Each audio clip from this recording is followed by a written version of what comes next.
are being impacted either by power lines that are down or the need to manually reconnect the premises to power. So as of this press conference right now, there are no outages of power across the state of Texas because of lack of generation or lack of the ability to generate power. That said, I also want to be clear with Texans because you need to know. There will be more cold temperatures in various regions across the state of Texas tonight.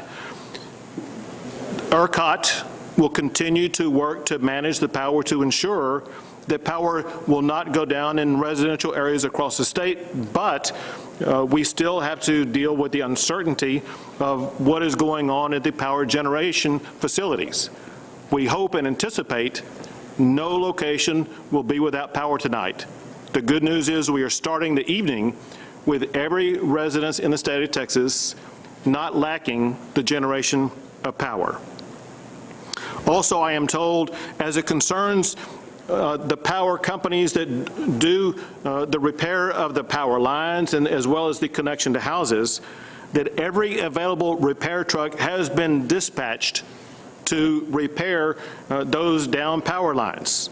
Know that the repair of the down power lines and the reconnected, that is not a task that is delegated to the state of Texas. That is a task that is conducted by the power companies that operate in your particular area.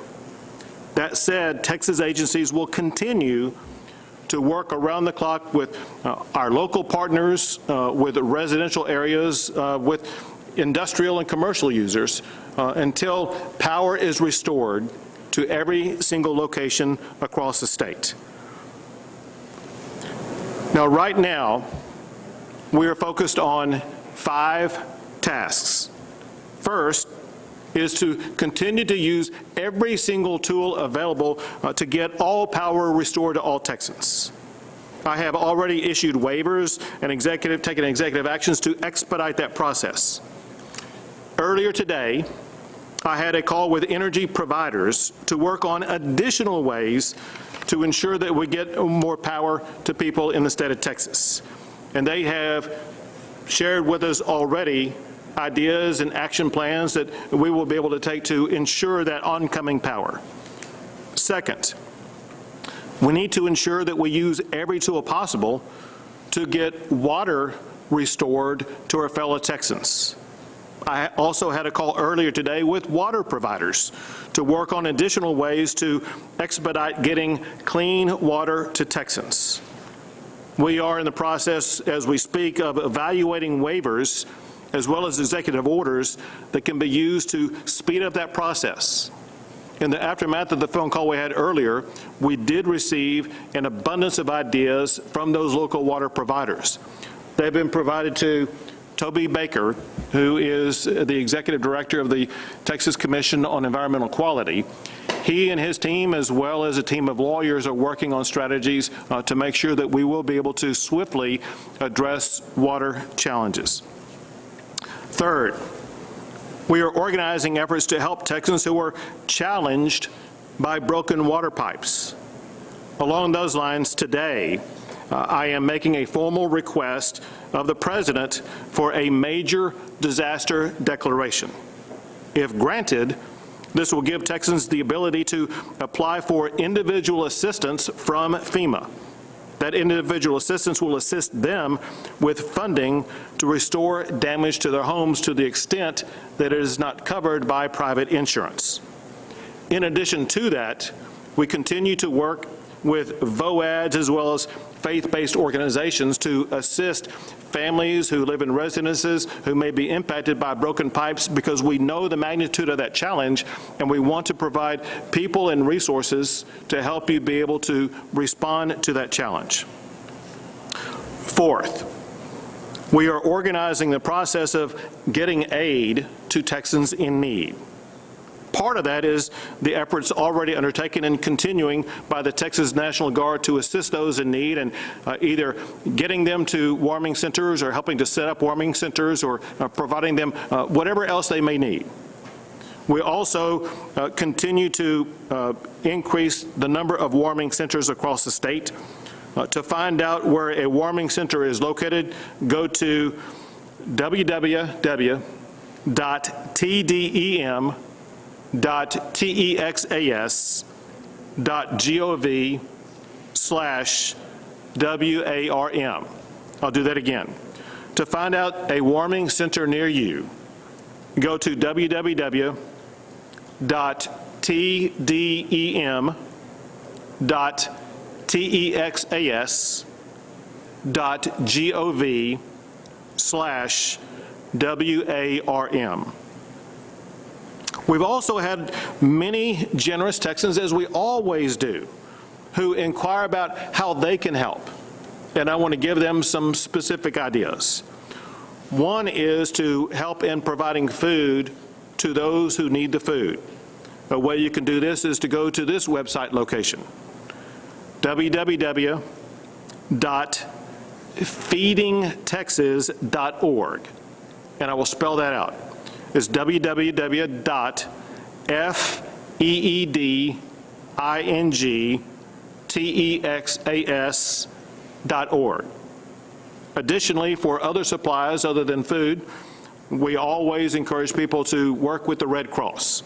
And you can locate them also on the internet at www.redcross.org. Spelled out, that's www.redcross.org. Fifth, we have already begun the process to make sure that events like this never again happen in Texas. And that starts with reforming the agency in charge of electric reliability in Texas, which is ERCOT. What happened this week to our fellow Texans is absolutely unacceptable and can never be replicated again. And it's especially unacceptable when you realize what ERCOT told the state of Texas. They said 5 days before the winter storm hit, the ERCOT CEO assured ERCOT, and I quote, "We're ready for the cold temperatures coming our way." He said that ERCOT had issued a notice to power plants to ensure that they were winterized properly. And ERCOT's annual winter assessment, which is designed to ensure that the state is prepared, assured the public that there would be enough power to meet peak demand this winter. ERCOT failed on each of these measures that they said they had undertaken. Texans deserve answers about why these shortfalls occurred and how they're going to be corrected, and Texans will get those answers.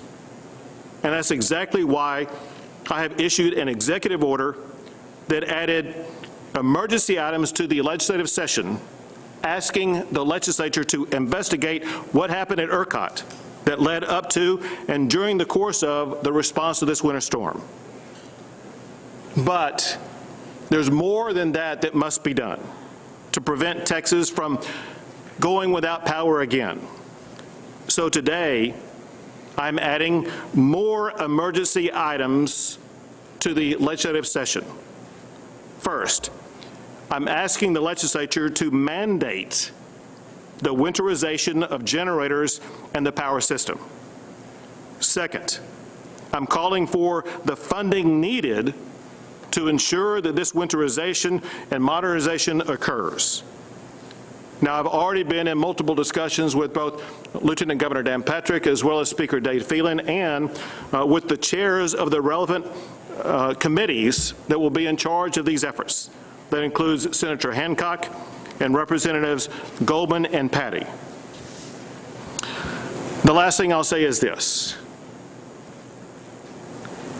Everyone knows how challenging the past few days have been for our fellow Texans. I want everyone to know that all of us in the state of Texas believe it is completely unacceptable that you had to endure 1 minute of the challenge that you faced. All of us agree on the necessity of action, not just the action taken to restore your power, but to action to ensure that you never have to endure anything like this ever again. That's why, for one, with each passing hour, we will continue to ensure that your power will be restored and that your water challenges will be resolved. Now, we know because of the storm that will continue to sweep across parts of Texas tonight that we are not yet out of this, but we're closer to this challenge being behind us. We will not stop until normalcy is restored to your lives. Until that moment comes, though, I ask all Texans to continue your efforts to take the proper precautions that are needed to stay safe and to stay warm. At this time, I will pass it to Chief Nimkid, the Chief of the Texas Division of Emergency Management. Thank you, Governor. Yesterday, we went through a long list of resources that are available, and I'm here to tell you that the road conditions are improving and will continue to improve as we watch this weather go out of the state. Additional personnel are on the streets from all of the agencies that have been represented yesterday. I want to talk quickly about water. You've heard the power has come back up. We want to keep pushing power. But water we classify in 3 different groupings. We have emergency drinking water, we have industrial or institutional water, and agriculture water. Emergency drinking water, we're working with our local partners, our private sector partners, and FEMA to push additional water to every county in the state of Texas right now. A big challenge will be the industrial water. Most of the time when we have a hurricane or a tornado that goes through and takes out water to a hospital or water to a city or community, there are other hospitals or cities or communities that can bring us additional resources.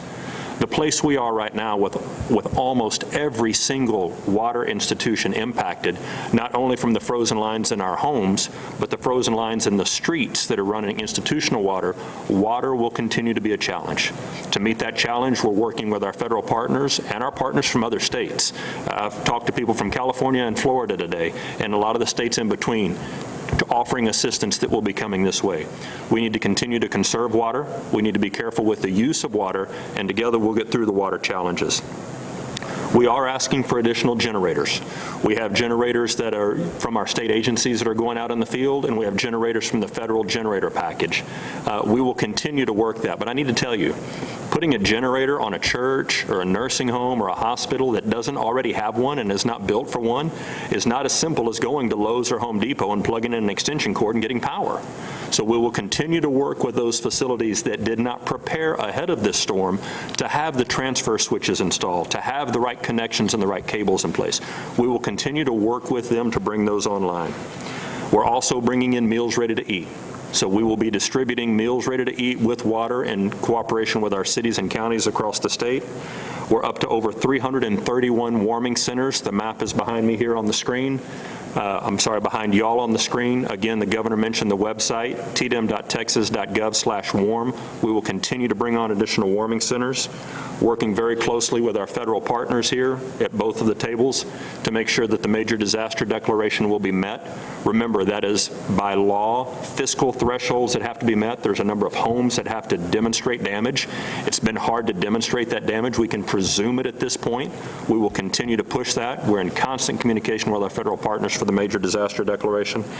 And I want to thank all of our VOADs, our volunteer organizations that are active in disaster, whose homes and businesses have also been impacted by this, but are still out serving fellow Texans. If you get a chance and have the ability to volunteer, please work with one of our existing structures to volunteer.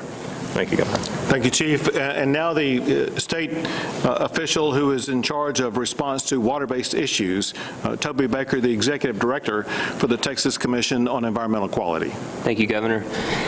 A quick update. So out of approximately 7,000 public drinking water systems across the state of Texas, due to lack of power, frozen or broken pipes, or high demand, 797 of those water systems are reporting some sort of issue. Currently, about 725 are under a boil water notice, and that affects about 13 million Texans. Water systems are operated and maintained by local entities, so we are systematically reaching out across the state to identify systems that are experiencing problems. Many have already reported to us, but we are working hand in hand with local water systems to find ways to bring them back online as quickly as possible. This includes engineering solutions and regulatory solutions like the governor alluded to earlier. So that includes local governments, private entities, and utility districts. If you have a question or a problem with your water, you need to contact your local water provider because they are the ones working on that system. That would be found on your utility bill, or you can find it online. It's very important. So for example, if you live in the city of Austin, you need to be contacting the city of Austin to work on your water issues. We are currently reaching out to a number of laboratories across the state to make sure that they are ready for the sampling that will be needed to lift those boil water notices. We are also partnering with the EPA and bringing in mobile labs from out of state to assist. Thank you, Governor. Thank you. We'll take a few questions. Hey, Governor, you've raised $153 million in the last 7 races that you've run, of which $30 million came from oil and gas. How can we trust you, therefore, as you seem to be beholden to oil and gas? One individual aspect is boundary different energy. How can we trust you, therefore, to say that you in the future will allow for more energy coming from, say, green energy, which your spokesman said was responsible for this outage? How can we trust you to actually deliver on future energy and not have this happen again? I received even more from residential property owners and people who live in the residences that I've been working around the clock to help. That's your answer? That's it? Next question was? Governor, with the supply chain of getting food and other items to places, some of the big stores, there have been lines for out the door, and now that people are getting some of their power back, we'll be looking to restock those refrigerators that have undoubtedly gone bad. What does the process look like to ensure that that supply chain gets reestablished? So I'll answer this in part, and then I'll have Chief Kidd answer in part. So the question is about all the people who are either in line to get food or need to access food. And there are multiple answers to this. We know from our conversations with private food providers, such as grocery stores, for example, that their stocks were running down, and we know about what they're working on as we speak to replenish those stocks. One thing that will aid in replenishing those stocks is the fact that the roads are more passable, and we know that over the next 24 hours, that grocery stores as well as restaurants, we saw a lot of people lined up for fast food restaurants, for example. They will have more food available to them. Second, there are others who need access to food, and we are working with local as well as some state-based agencies to make sure that we will be providing that food. That goes also hand in hand with my reference to that organization that some Texans want to help out with, and that is people can support this effort by going to www.feedingtexas.org. Let me have Chief Kidd add additional information. Yep, and Wes, thank you for that question. I think it is important that we share the information. Myself, my team, the governor's office and his team have been on the phone most of the morning with grocery providers across the state talking to them. Let's talk about things we can't control, the weather. Talk about things we can control, our communication and how we communicate with our partners.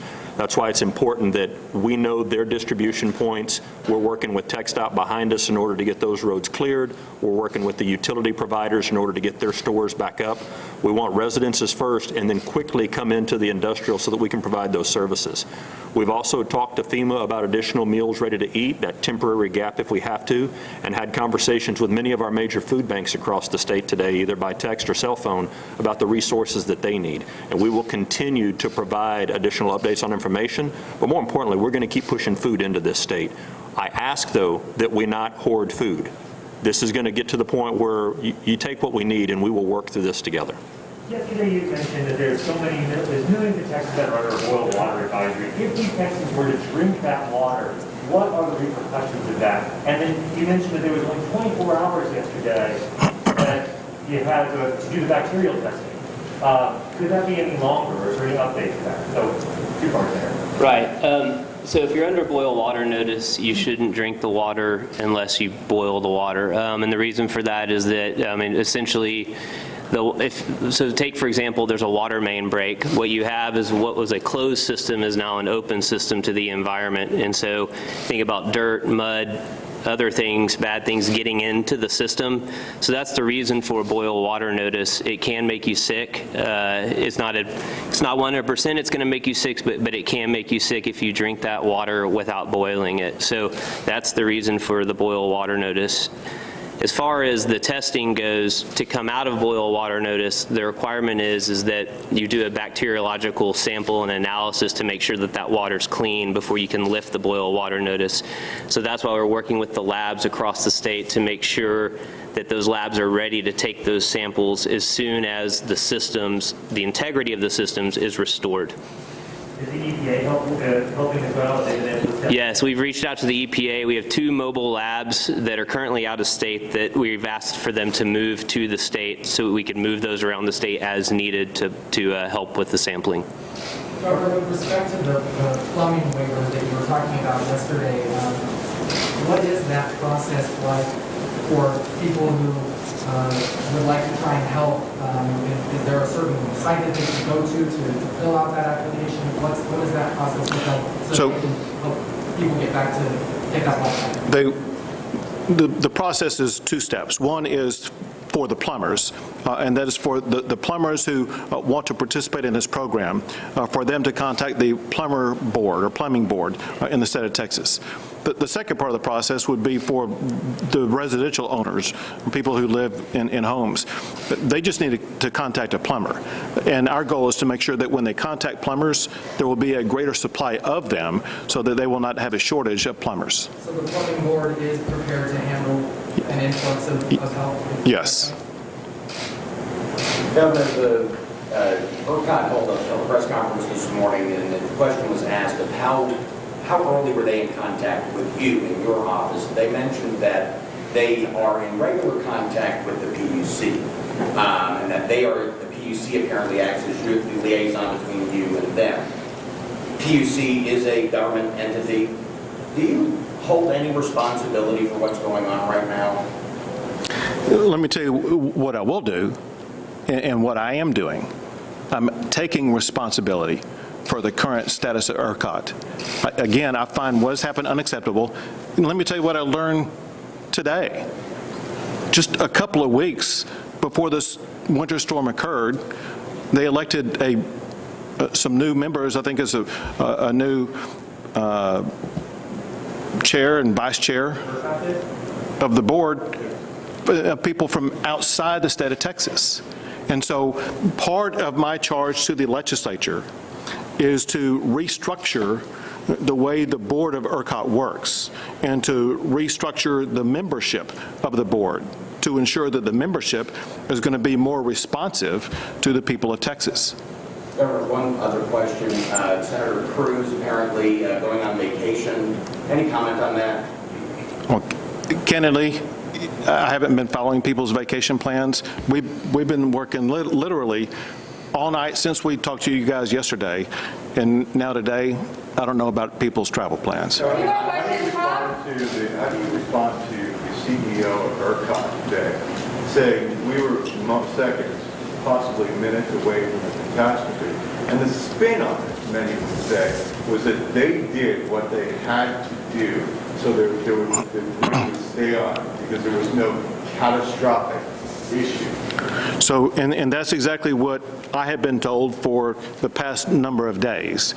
And that is one of the things I want the legislature to investigate, to find out the exact details about whether or not that is true. So we got 2 things to look at. Is it true that ERCOT was on the verge of losing access to power in the grid, which could have caused a long-term blackout in the state of Texas? If it's not true, then there are serious consequences because of that.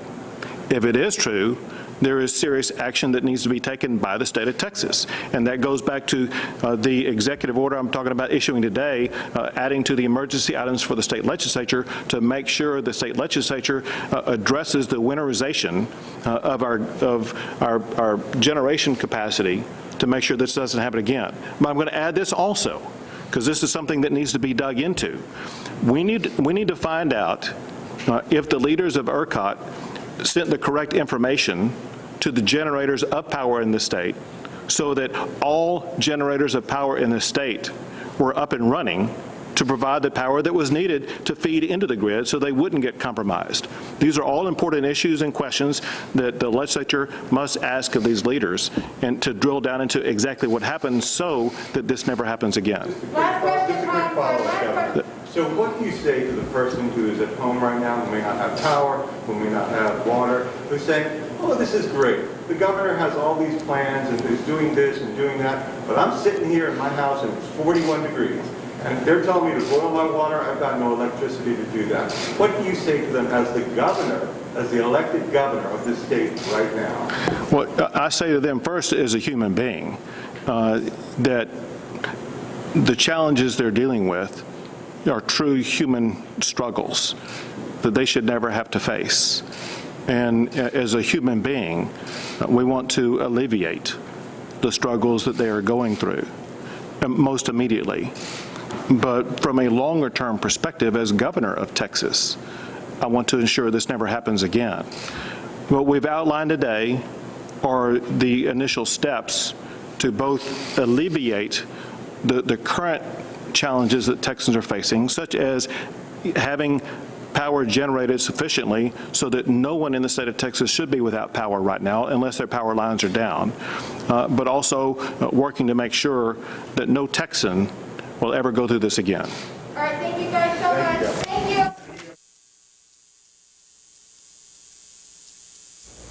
You've been listening to Texas Governor Greg Abbott. Wow, a lot to get to in that. We're going to highlight just a couple of things. Of course, then we'll have much more on the news today at 5. As far as emergency and energy is concerned, the governor said he's calling for more legislative items, adding those to modernize and winterize power generating facilities in Texas. Of course, that was the root of the problem for these rolling blackouts and consistent power outages. He's also adding a legislative emergency item to pay for it, which is good.